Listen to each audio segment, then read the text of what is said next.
নমস্কার। বৈচিত্র্য কথায় সকল শ্রোতাবন্ধুকে জানাই সাদর আমন্ত্রণ। আজকের গল্প 12টা বাজে না সোলোথার্নের ঘড়িতে। লেখক সোমা চক্রবর্তী। রাত 12টা থেকে সময়ের কাঁটা ঘুরতে ঘুরতে পৌঁছয় দুপুর 12টার ঘরে। সেখান থেকে আবার রাত 12টায়। এইভাবে ঘড়িতে আবর্তিত হয় সময়। 12টা থেকে শুরু করে 1টা, 2টো, 3টে, 4টে, প্রত্যেকটা ঘরকে অতিক্রম করতে করতে কাঁটাগুলোর অবস্থান আমাদের জানিয়ে দেয় আমরা কোন সময়ে রয়েছি। আচ্ছা, কেমন হতো 24 ঘন্টার এই একদিন যদি ঘড়ি অনুসারে 1 ঘন্টা কম হতো? পৃথিবীর পুরো রুটিনটাই কি তাহলে পাল্টে যেত? পাল্টে যেত মানুষের প্রত্যহ যাপনের ছন্দ। আজ থেকে প্রায় 2000 বছর আগেকার কথা। আরে নদীর নাব্য অংশের কাছে রোমানরা পত্তন করেছিল এক শহরের। নাম ছিল সোলোথার্ন। আরে হলো রাইনের উপনদী, আর সোলোথার্ন শহরটির বর্তমান সুইজারল্যান্ডে অবস্থিত। এখানকার মানুষ ছিল খুবই পরিশ্রমী। তারা দিন রাত পরিশ্রম করত, কিন্তু শ্রমের উপযুক্ত কাঙ্ক্ষিত মূল্য তারা কখনো পেত না। ফলে তারা খুবই হতাশ হয়ে পড়েছিল। একদিন জুরা পর্বতমালা থেকে নেমে এলো এম্ফো।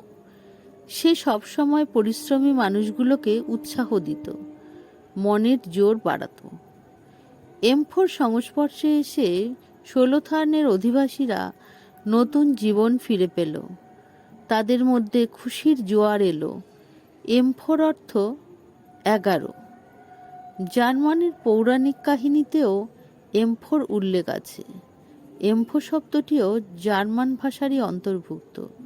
সোলোথার্নবাসীরা মনে করত এম্ফের অনেক অদ্ভুত শক্তি বা ক্ষমতা আছে। তারা বিশ্বাস করত এম্ফের জাদুস্পর্শেই তাদের জীবনের দুঃখ দুর্দশা দূর হয়েছে। সেই সময় থেকেই 11 সংখ্যাটিতে তারা অত্যন্ত শুভ মনে করত। যত সময় এগিয়েছে, প্রাকৃতিক সৌন্দর্যে ভরপুর সুইজারল্যান্ডের সোলোথার্নের সঙ্গে ওতপ্রোতভাবে জড়িয়ে আছে 11 সংখ্যাটি।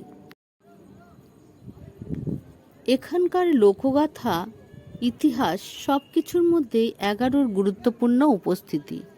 1215 সালের কাউন্সিল নির্বাচনেও 11 জনকে নির্বাচিত করা হয়েছিল। 1481 সালে সুইস কনফারেন্সের 11তম প্রদেশ হিসাবে যুক্ত হয় সোলোথার্নের নাম। এই সময় শহরের রক্ষাকর্তা হিসেবেও নিযুক্ত হন 11 জন। সবচেয়ে বিস্ময়কর ঘটনাটি হল পঞ্চদশ শতকে নির্মিত সেন্ট আর্সু গির্জা ঘিরে।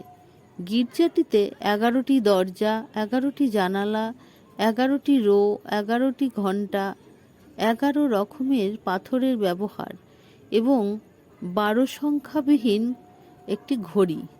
এখানকার সিঁড়িগুলিতেও 11টি করে ধাপ। গির্জাটির নির্মাণ কাজ চলেছিল 11 বছর ধরে। শহরের প্রধান টাউন স্কোয়ারের ঘড়িটিকে ঘিরে রয়েছে একাদশ রহস্য। এই ঘড়িতে কখনো 12টা বাজে না। 11র পরেই ঘড়িতে আছে 1। সর্বত্র 12 সংখ্যা বিশিষ্ট ঘড়ি হলেও এখানে একটা সংখ্যা কম। ওই বিষয়টি যে কোনো পর্যটক বা অন্য কোনো দেশের মানুষের কাছে এক অদ্ভুত বিস্ময়। এছাড়াও এই শহরে আছে 11টি জাদুঘর, 11টি ঝর্ণাসহ আরও অনেক নিদর্শন। তবে যা কিছুই থাকুক না কেন, সব কিছুর সঙ্গেই 11 অঙ্গাঙ্গিকভাবে যুক্ত। 11 বছরের জন্মদিন থেকে শুরু করে 11তম বিবাহবার্ষিকী সবাই অত্যন্ত ঘটা করে পালন করে এখানে। শহরে আগত পর্যটকরা ঘড়িটি দেখে থমকে যান বটে, কিন্তু এখানকার মানুষ অত্যন্ত গর্ববোধ করে। আমরা বাঙালিরা প্রায়শই একটা কথা বলে থাকি, আর কিছুই হবে না, সব কিছুর 12টা বেজে গেছে। এই প্রবাদটা সোলোথার্নের মানুষরা কখনো বলতে পারবেন না, কারণ তাদের শহরের ঘড়িতে কখন 12টা বাজবে না। সব শুভ, সব মঙ্গল বারবার আবর্তিত হবে 11কে ঘিরেই। শেষ করলাম। গল্পটি যদি ভালো লেগে থাকে বন্ধুরা, তাহলে আমার চ্যানেলটিকে সাবস্ক্রাইব করো আর লাইক, কমেন্ট ও শেয়ার করতে ভুলো না।